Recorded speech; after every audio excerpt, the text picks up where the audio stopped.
अभी आपने थोड़ी बताने की जहमत करेगा कि लास्ट क्लास में हमने क्या पढ़ा था।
हाँ भी, अगर आप लोग मुझे सुन सकते हैं तो आप मेरे को जवाब देना पसंद करेगा लास्ट क्लास में क्या किया था हम लोगों ने।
ऑलराइट भाई, तो जो है मेरे पास एक मैसेज आया, इसमें कहा गया है कि हमने जो है लास्ट क्लास में एक डेरिवेशन कर ली थी, जिसमें डेरिवेशन में हमने ये डिस्कस किया था कि जो काइनेटिक एनर्जी ऑफ मॉलिक्यूल्स होती है आइडियल गैस की, वो एब्सोल्यूट टेम्परेचर के डायरेक्टली प्रोपोर्शनल होती है। ठीक है, तो इसको ज़रा मैं अभी कंटिन्यू करता हूँ इस चीज़ को।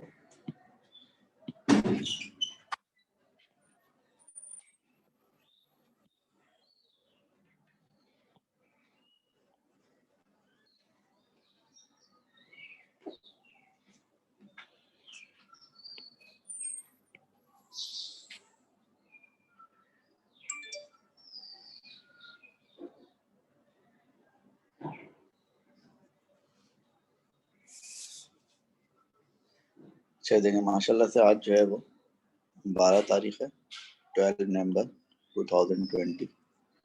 आज का जो दिन है वो है थर्सडे का। ठीक है, तो सबसे पहले हम ये डिस्कस करते हैं कि हमारी जो लास्ट क्लास हुई थी, उस लास्ट क्लास में हमने क्या डिस्कशन किया था। लेकिन हमारी जो लास्ट क्लास हुई थी उसमें हमने सबसे पहले तो ये प्रूफ किया था कि प्रेशर ऑफ आइडियल गैस बराबर होता है 1/3 density into into mean square speed. ठीक है, पहले हमने प्रूफ किया था कि जो प्रेशर ऑफ आइडियल गैस होता है वो बराबर होता है किसके, 1/3 density into mean square speed. फिर हमने ये प्रूफ किया था कि जो एवरेज काइनेटिक एनर्जी होती है of molecules of an ideal gas वो बराबर होती है 3/2 kT के। ठीक है, यहाँ पर हर चीज़ का एक मतलब था। मिसाल के तौर पर ये डेंसिटी ऑफ गैस है, ये प्रेशर ऑफ गैस है, और ये जो इसको हमने क्या बोला था, इसको हमने बोला था mean square speed of molecules. इस डेरिवेशन में जो ई के था ये क्या था, ये था mean kinetic energy of molecules. के का मतलब क्या था? के का मतलब था बोल्ट्जमैन कांस्टेंट, और टी का मतलब क्या था? Absolute temperature.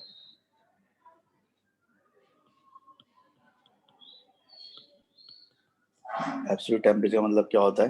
एब्सोल्यूट टेम्परेचर मतलब होता है टेम्परेचर इन केल्विन, यानी अगर आप केल्विन में टेम्परेचर नापें तो उसको हम एब्सोल्यूट टेम्परेचर कहते हैं।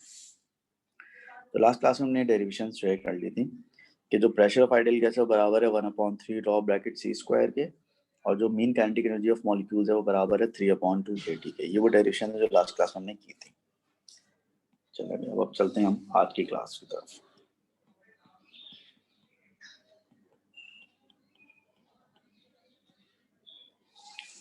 आज की क्लास में सबसे पहले हमें एक चीज जो है समझनी है, और वो चीज क्या कहलाती है बेचारी? वो चीज कहलाती है आपकी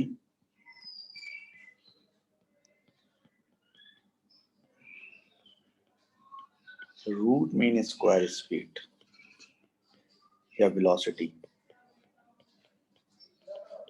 ठीक है, रूट मीन स्क्वायर वेलोसिटी या फिर root mean square speed of molecules.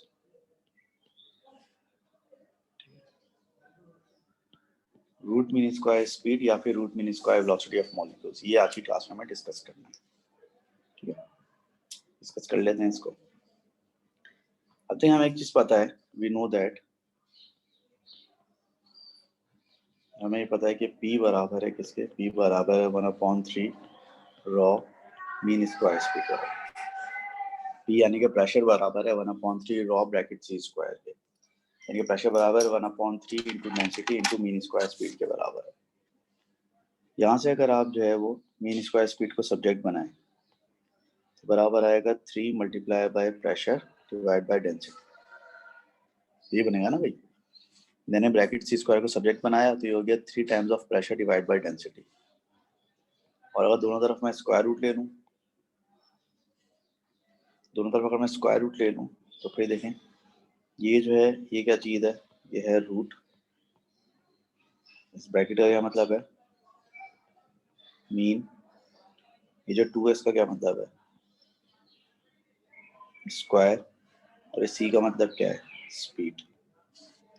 इस पूरे को हम पढ़ेंगे तो हम क्या पढ़ेंगे? इस पूरे को हम पढ़ेंगे रूट मीन स्क्वायर स्पीड। तो जो under root bracket C square लिखा हुआ है बेसिकली क्या लिखा हुआ है? ये लिखा हुआ है रूट मीन स्क्वायर स्पीड। तो इसको जो है हम किस तरह से लिखते हैं? इसको हम लिखते हैं CRMS। जो under root bracket C square इसको मैं क्या बोल रहा हूँ? CRMS। CRMS में से RMS का मतलब क्या है? Root mean square. और C का मतलब क्या है? C का मतलब है स्पीड। तो रूट मीन स्क्वायर स्पीड क्या हो गया? Root mean square speed. और ये बराबर किसके आ रहा है? ये बराबर आ रहा है अंडर रूट 3P/ρ के बराबर आ रहा है। CRMS जो आपका किसके बराबर आ रहा है? ये अंडर रूट 3P/ρ के बराबर आ रहा है। तो CRMS आपका हो गया अंडर रूट 3P/ρ। ठीक है, यानी अगर आप एक गैस के प्रेशर को मल्टीप्लाई बाय 3 करें और उसके डेंसिटी से डिवाइड करें और फिर इसका स्क्वायर रूट लेना है तो क्या निकल आएगा? तो उसका CRMS निकल आएगा। फॉर एग्जाम्पल अगर मैं आपसे कहूँ कि calculate CRMS of an ideal gas of density 1.05 kilogram per meter cube at pressure 2.7 into 10 की पावर 5 पास्कल। ठीक है, आपसे सवाल में क्या कह रहे हैं? आपसे सवाल में ये कह रहे हैं कि आप जो है CRMS कैलकुलेट करें एक आइडियल गैस की जिसकी डेंसिटी जो है 1.05 किलोग्राम पर मीटर क्यूब है, उसका प्रेशर जो है 2.7 x.5 जो है वो पास्कल है। यानी यहाँ पर आपको CRMS वो मालूम करने को कह रहा है और डेंसिटी यानी कि रो आपको दे रहा है 1.05 किलोग्राम पर मीटर क्यूब, और प्रेशर P आपको कितना दे रहा है? वो दे रहा है 2.7 एक्सपोनेंट 5 पास्कल। जब आप फॉर्मूला पुट करेंगे यहाँ पर CRMS is equal to √3p, pressure की जगह क्या आ जाएगा 2.7 एक्सपोनेंट 5 और डेंसिटी की जगह क्या आएगा 1.05। तो फटाफट इसको सॉल्व करें और सॉल्व करके बताएं मुझे आंसर क्या आ रहा है जल्दी से।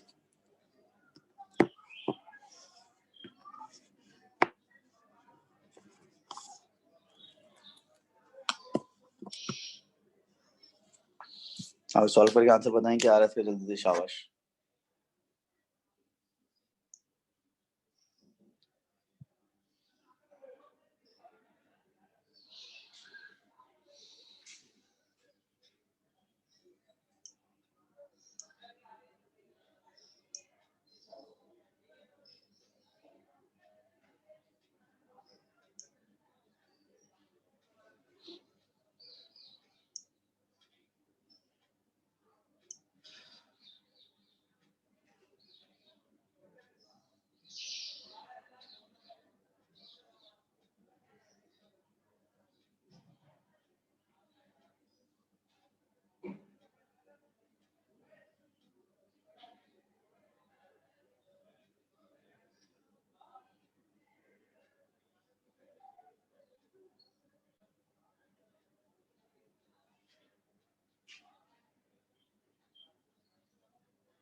ऑलराइट 878.3। तो भाई बकौल मुश्तबार के इसका आंसर आ रहा है 878.3 मीटर पर सेकंड। के राउंड ऑफ करेंगे तो 880 मीटर पर सेकंड हो जाएगा। अच्छा भाई इंपॉर्टेंट बात यह है कि हमने यहाँ पर जो है वो यूनिट जो इस्तेमाल की है वो मीटर पर सेकंड इस्तेमाल की है, ठीक है। अब यूनिट जो हमने मीटर पर सेकंड इस्तेमाल की है, क्यों इस्तेमाल की है, इसने इस्तेमाल की है भाई, तो देखें यहाँ पर CRMS में अंडर रूट है ना और ब्रैकेट C स्क्वायर है। C का मतलब स्पीड है, तो आपने स्पीड की का स्क्वायर किया और फिर अंडर रूट कर दिया, यानी कि स्पीड की यूनिट का स्क्वायर करें फिर अंडर रूट करें तो वो C की यूनिट बन जाएगी ना, मीटर पर सेकंड ही बन जाएगी, ठीक है। तो इसलिए इसकी यूनिट हमने मीटर पर सेकंड ही ली है इसकी। तो ये हमने क्या किया, ये हमने जो है इसका एक CRMS जो निकाल दिया इसका,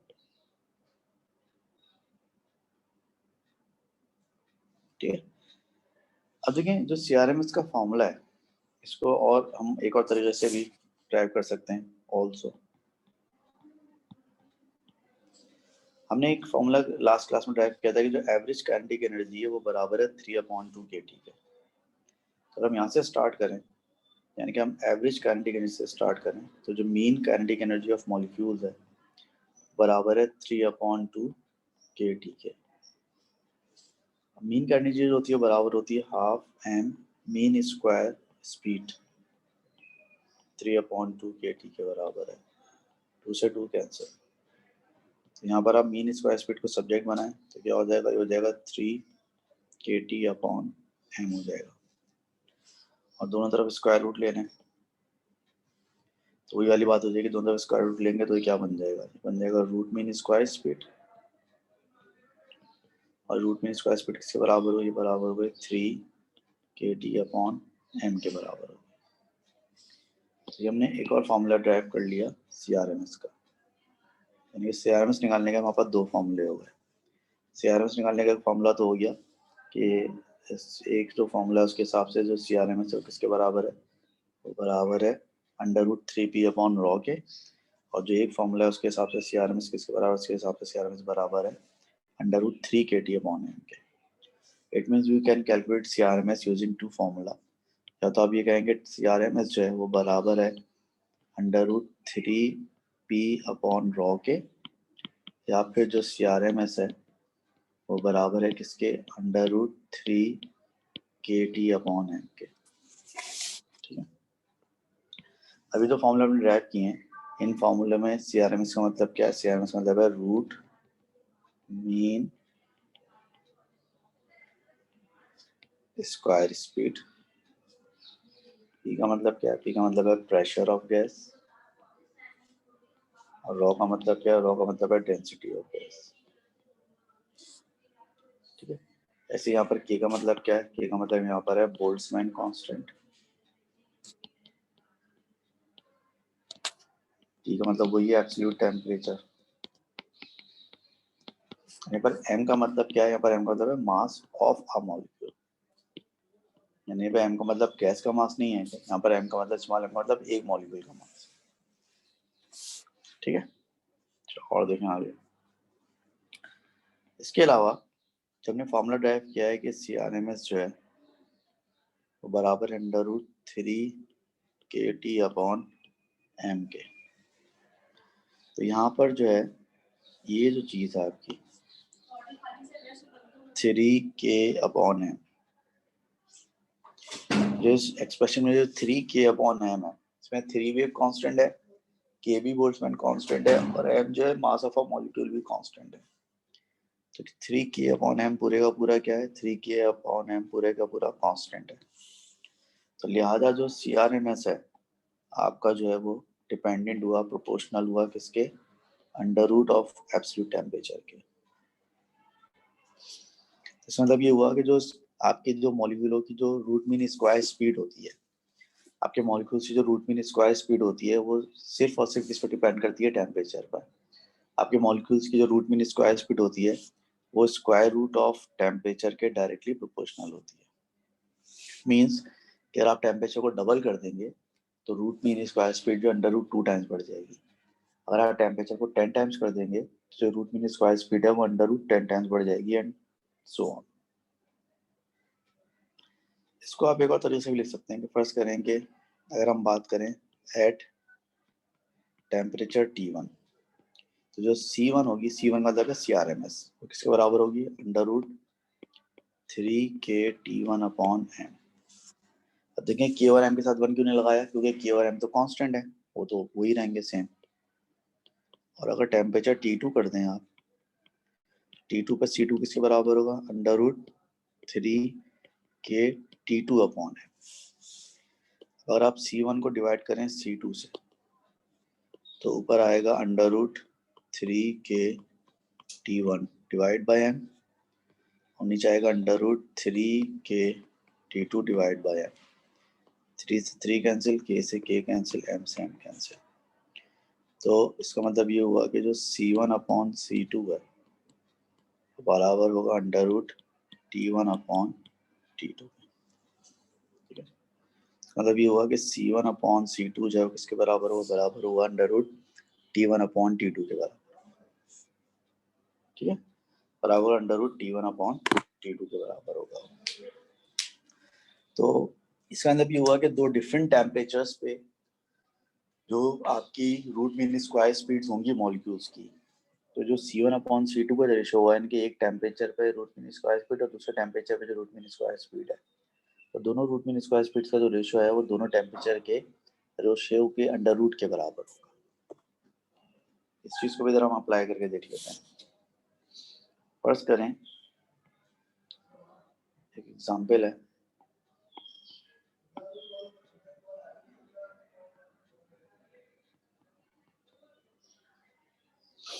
एग्जांपल है मिसाल के तौर पर,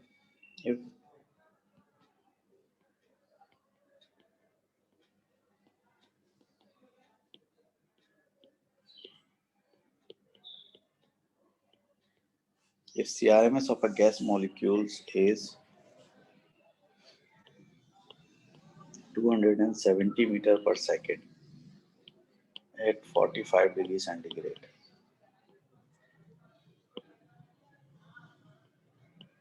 at 45 degrees centigrade, then find out CRMS at 100 degree centigrade.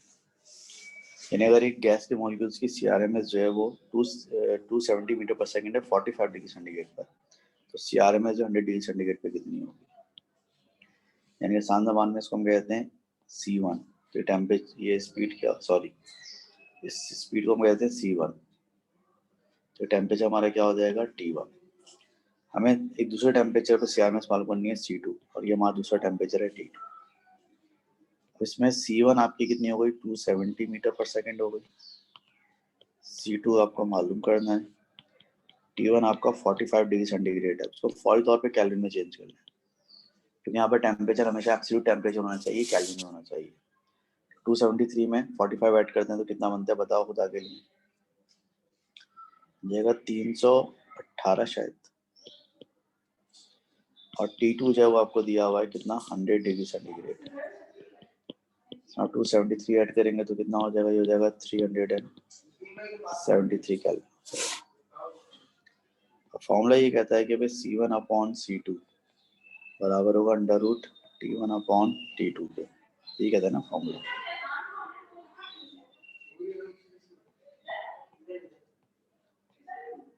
तो आपका C1 अपॉन C2 जो है वो under root T1 upon T2 के बराबर है। C1 आपको कितना दिया हुआ है 270, C2 आप मालूम करने के मुतमन्नी है।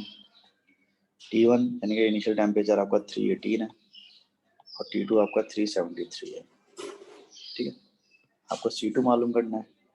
C2 मालूम करेंगे तो क्रॉस मल्टीप्लाई करें तो C2 आपका किसके बराबर होगा 270 into under root 373 divide by 380। इसको सॉल्व करके जरा बता दें C2 का आंसर क्या आ रहा है जल्दी से शाबाश।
ऑलराइट, इसका आंसर आ गया 292.4। 292.4 राउंड ऑफ करेंगे देगा 290 मीटर पर सेकेंड। ठीक है भाई, तो ये आपका इस तरह से न्यूमेरिकल सॉल्व हो गया।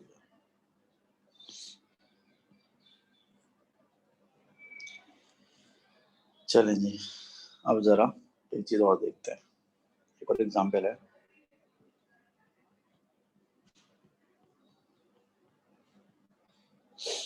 देखिए, हमें पता है कि CRMS जो है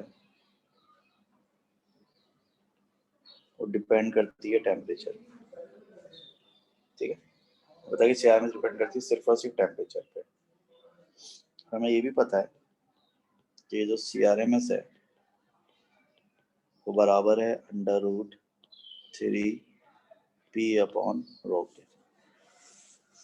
ठीक है, now if pressure of an ideal gas is doubled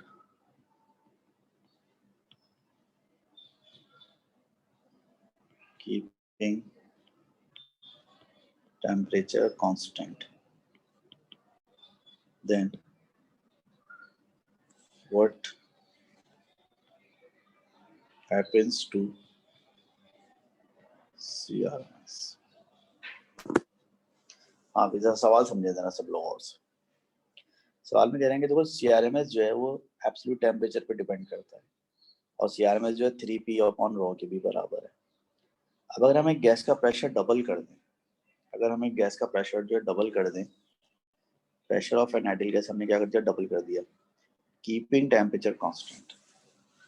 तो चूंकि यहाँ पर टेम्परेचर कांस्टेंट है, ठीक है, चूंकि यहाँ पर टेम्परेचर जो है आपका कांस्टेंट है, टेम्परेचर कांस्टेंट होने का मतलब ये हुआ कि CRMS चेंज नहीं होनी चाहिए, क्योंकि CRMS जो है तो टेम्परेचर पर डिपेंड करती है, and since temperature is constant, ठीक है, क्योंकि टेम्परेचर आपका कांस्टेंट है, इसका मतलब ये हुआ कि आपका CRMS चेंज नहीं होना चाहिए। लेकिन इस फॉर्मूले के हिसाब से देखें तो CRMS जो है प्रेशर पे भी डिपेंड कर रही है, ठीक है, इस फॉर्मूले के हिसाब से देखें तो CRMS प्रेशर पे भी डिपेंड कर रही है।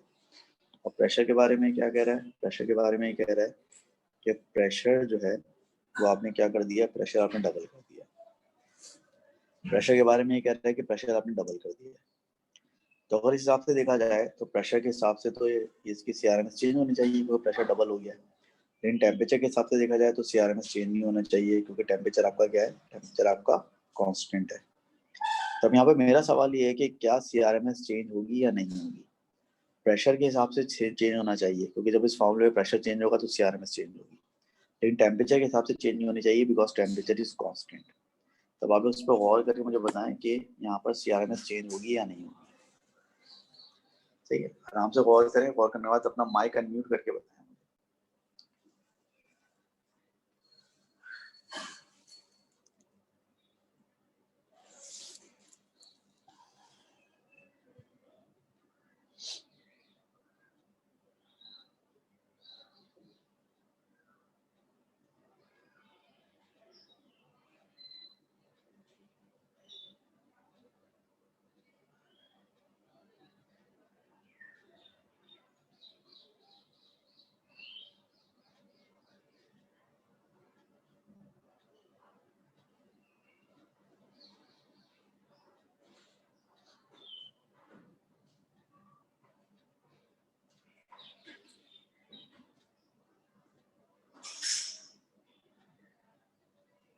हाँ भाई, क्या जवाब है इस सवाल का फिर।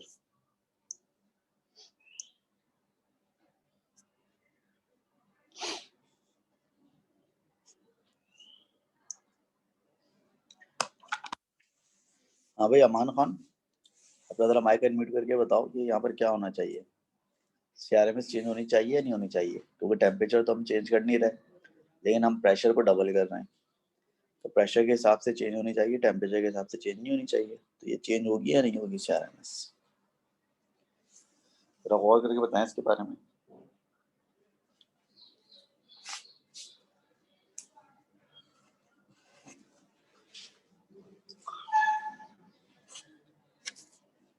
अभी अमान खान आपको आवाज आ रही है मेरी या नहीं आ रही।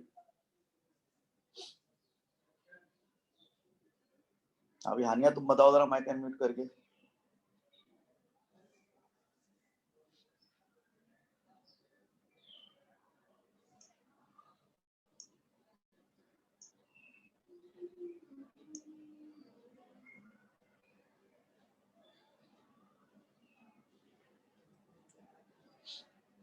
सर चेंज होगी।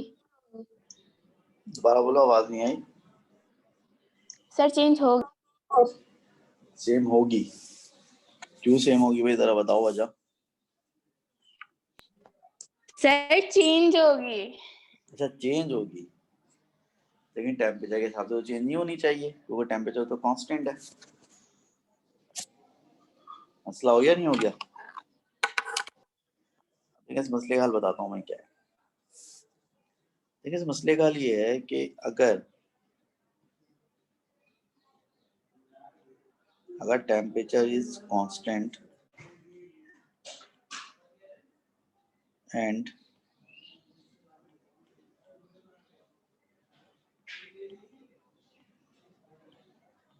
प्रेशर इज डबल्ड, सही, अगर टेम्परेचर कांस्टेंट और प्रेशर को आपने डबल किया है तो बॉयज लॉ अप्लाई होगा यहाँ पर। बॉयज लॉ क्या कहता है, बॉयज लॉ ये कहता है कि वॉल्यूम और प्रेशर आपस में इनवर्सली प्रोपोर्शनल होते हैं अगर टेम्परेचर को कांस्टेंट रखा जाए, ठीक है, अगर जो है टेम्परेचर को कांस्टेंट रखा जाए तो वॉल्यूम और प्रेशर एक दूसरे के इनवर्सली प्रोपोर्शनल होते हैं। तो इफ प्रेशर इज डबल्ड इसका मतलब क्या होगा, then volume is half, gas का वॉल्यूम हाफ हो जाएगा। और जब गैस का वॉल्यूम हाफ हो जाएगा तो गैस की डेंसिटी क्या हो जाएगी, गैस की डेंसिटी डबल हो जाएगी, क्योंकि वॉल्यूम आधा हो गया। अब आपने प्रेशर को क्या किया, डबल किया, तो डेंसिटी भी क्या हो गई, डेंसिटी डबल हो गई। तो डबल डबल कैंसिल हो जाएगा, फॉर्मूला वही रहेगा 3/ρ, तो CRMS चेंज नहीं होगा। So therefore CRMS does not change। तो CRMS आपका क्या रहेगा भाई, CRMS आपका जो है वो सेम रहेगा, बिल्कुल भी चेंज नहीं होगा। ठीक है, CRMS आपका सेम रहेगा, चेंज नहीं होगा, और होना भी नहीं चाहिए था, क्योंकि CRMS सिर्फ टेम्परेचर पे डिपेंड करता है, और आपका टेम्परेचर ही कांस्टेंट है, तो CRMS कैसे चेंज होगा। और प्रेशर वाला मसला मैंने आपको बता दिया कि अगर प्रेशर डबल होगा तो डेंसिटी भी डबल होगी, तो लिहाजा उसका इफेक्ट जो है वो कैंसिल आउट हो जाएगा। ठीक है भाई, समझ में आ गई बात सबकी। तो ये हमारी काफ़ी तफसील से बात हो गई CRMS के ऊपर और एवरेज काइनेटिक एनर्जी के ऊपर और P/1/3 और स्क्वायर वगैरह के ऊपर। अब आप लोग काम करेंगे, निकालें अपनी एक वर्कबुक, ठीक है, और वर्कबुक 3 निकालें, और वर्कबुक 3 में हम एक चीज़ जो है वो सॉल्व करेंगे। लास्ट वर्कशीट कौन सी की थी वर्कबुक में, ज़रा बताना। इससे पहले जो वर्कशीट की थी उसका नंबर क्या था,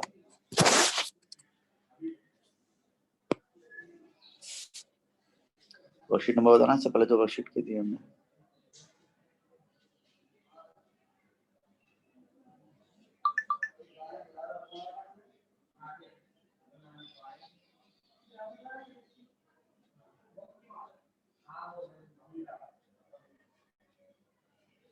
वर्कशीट नंबर बता दो खुदा के लिए। इससे पहले कौन सी वर्कशीट की थी,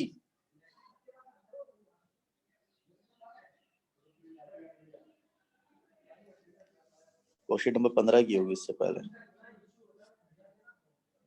यार लोग जवाब क्यों नहीं देते हो किसी बात का यार, क्या आवाज नहीं आ रही तुम लोगों को।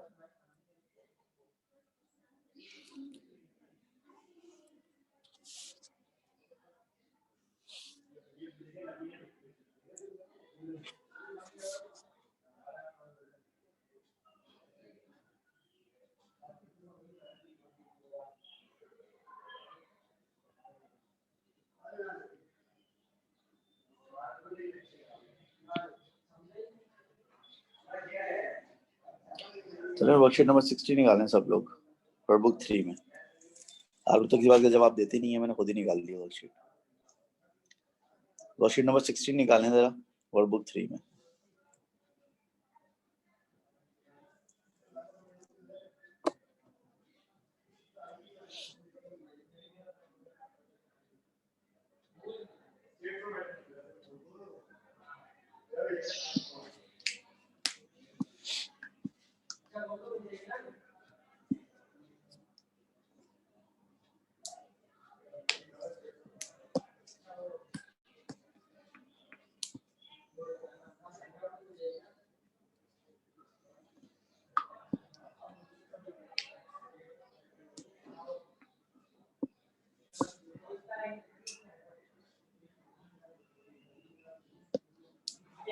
चलो मैं वर्कशीट नंबर 16 देखें सब लोग। सबसे पहले पार्ट में कह रहा था kinetic theory of gases is based on some simplifying assumptions. The molecules of the gas are assumed to behave as hard elastic identical spheres. State the assumption about ideal gas molecule based on the nature of their movement and their volume. ये सांजवान में कह रहा है कि kinetic molecule theory के जो assumptions है ना, वो नेचर ऑफ मूवमेंट के बारे में क्या कहते हैं मॉलिक्यूल्स के। तो कहते हैं कि मॉलिक्यूल्स जो होते हैं वो हमेशा मूव कर रहे होते हैं randomly.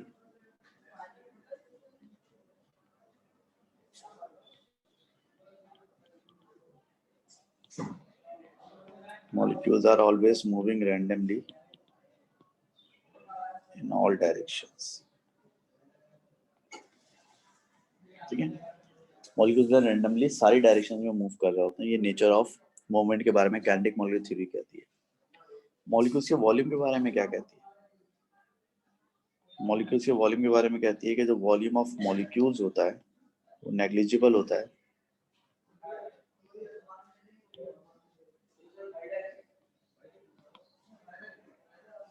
Volume of molecule is negligible compare to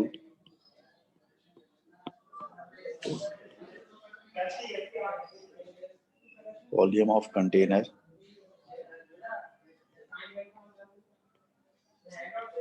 containing the gas. ठीक है, यानी जिस कंटेनर में गैस को रखा होता है उस कंटेनर के वॉल्यूम के मुकाबले में गैस के मॉलिक्यूल्स का वॉल्यूम ना होने के बराबर होता है। फिर ये कह रहा है कि a cube of volume V contains n molecules of an ideal gas. Each molecule has a component Cx of velocity normal to one side as of the cube. यानी कि वही वाली बात है जब हम डायरेक्शन में कहते हैं कि एक मॉलिक्यूल मूव कर रहा है उसकी वेलोसिटी का ये सिर्फ x कंपोनेंट है। The pressure P of the gas due to the component Cx of velocity is given by expression PV is equal to nmx c square. और सिर्फ कंपोनेंट Cx की वजह से जो प्रेशर बनेगा वो PV is equal to nmc square से निकाल सकते हैं। यहाँ पर m का मतलब है एक मॉलिक्यूल का मास। Can you explain how the expression leads to the relation PV is equal to 1/3 nm bracket c square? यानी इसके जरिए आप PV is equal to nmc square को PV is equal to nm bracket c square कैसे बना सकते हैं? देखें उन्होंने बोला कि PV बराबर है nm ब्रैकेट cx स्क्वायर के बराबर है, ये बोला है उसने। देखिए हमें पता है कि c स्क्वायर किसके बराबर होगा, cx square plus cy square plus cz square. और हमने ये कंक्लूड किया था कि तीनों कंपोनेंट की प्रोबेबिलिटी बराबर है, cx बराबर होगा cy के और cy बराबर होगा cz के। c स्क्वायर बराबर हो जाएगा 3cx स्क्वायर के, या फिर एवरेज सी स्क्वायर बराबर होगा 3 एवरेज सी एक्स स्क्वायर, या फिर 1/3 एवरेज सी स्क्वायर बराबर होगा मीन सी एक्स स्क्वायर। सी एक्स स्क्वायर को हम रिप्लेस कर देंगे 1/3 सी स्क्वायर से। PV इक्वल टू क्या हो गया, nm इंटू 1/3 मीन स्क्वायर, या फिर PV इक्वल टू क्या हो गया 1/3 nm मीन स्क्वायर। जब आपको प्रूफ करना था आपने प्रूफ कर दिया, ये हो गया प्रूफ। फिर ये कह रहा है the molecules of an ideal gas have a root mean square speed of 520 metre per second at a temperature of 27। So calculate the root mean square speed of the molecules at a temperature of 100 degree centigrade. बिल्कुल वैसे सवाल से भी हमने किया था। ये C1 है और ये T1 है, जो कि बराबर होगा 27 + 273 के, यानी कि 300 केल्विन के। C2 आपको मालूम करना है और ये आपका T2 हो गया जो कि बराबर होगा 100 + 273, यानी कि 373 केल्विन के बराबर। C2/C1 बराबर होगा √T2/T1। C2 चाहिए, C1 आपको दिया हुआ है कितना 520, T2 जो है वो कितना है 373 है, T1 300। सॉल्व कर बताएं C2 का आंसर क्या आएगा।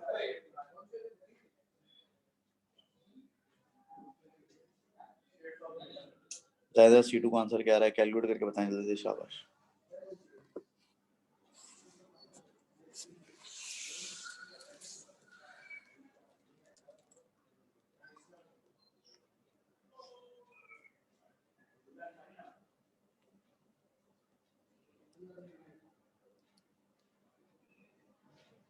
तो 5.4 नहीं भाई, 520 है वो, 520 से मल्टीप्लाई किया, हाँ 580, अब सही है। इसका आंसर आएगा 580। तो रूट मीन स्क्वायर स्पीड जो हो जाएगी वो 100 डिग्री सेंटीग्रेड कितनी हो जाएगी 580 मीटर पर सेकंड। हो गई भी। फिर कहता है pressure P and volume V of an ideal gas are related to the density rho of the gas by the expression PV is to 1/3 rho bracket C square. Let's state what is meant by symbol bracket C square. Bracket C square मतलब क्या होता है, mean square speed या फिर velocity भी लिख सकते हैं, mean square speed या mean square velocity of molecules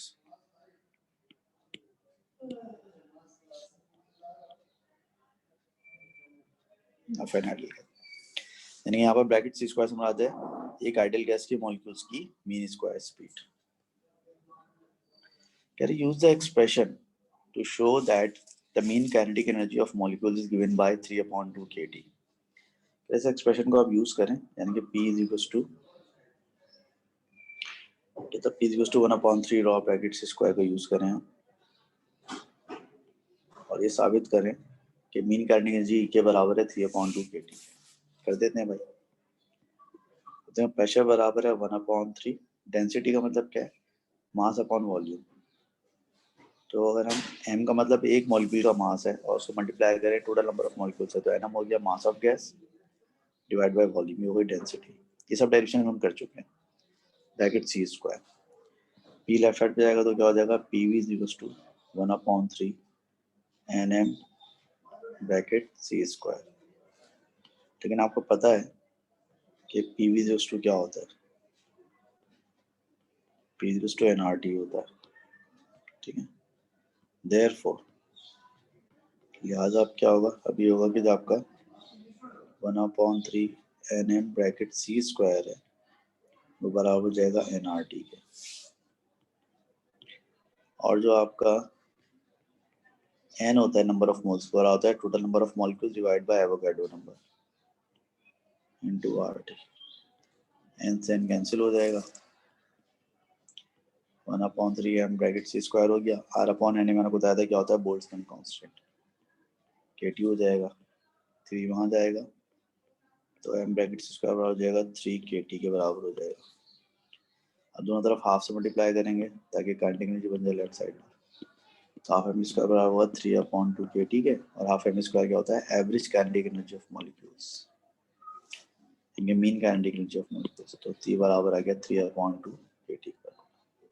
तो जो आपको प्रूफ करना था वो आपने प्रूफ कर दिया, ठीक है भाई। और ये प्रूफ ये तो हमने क्लास में किया हुआ है। ये सवाल अभी हम नहीं कर सकते क्योंकि अभी हमने थर्मल प्रॉपर्टीज पढ़ेंगे तो ये सवाल होगा। थर्मल प्रॉपर्टीज का सवाल आ गया बेसिकली, ये भी थर्मल प्रॉपर्टीज का सवाल आ गया है। अगले चैप्टर में हम पढ़ेंगे थर्मल प्रॉपर्टीज, ठीक है। फिर ये कह रहा था product of the pressure P and the volume V of an ideal gas is given by expression P is to 1/3 nm bracket C square, where m is the mass of one molecule of the gas. State the meaning of the symbol capital N. Capital N यहाँ पे क्या show करता है? Capital यहाँ पे show करता है total number of molecules, ठीक है।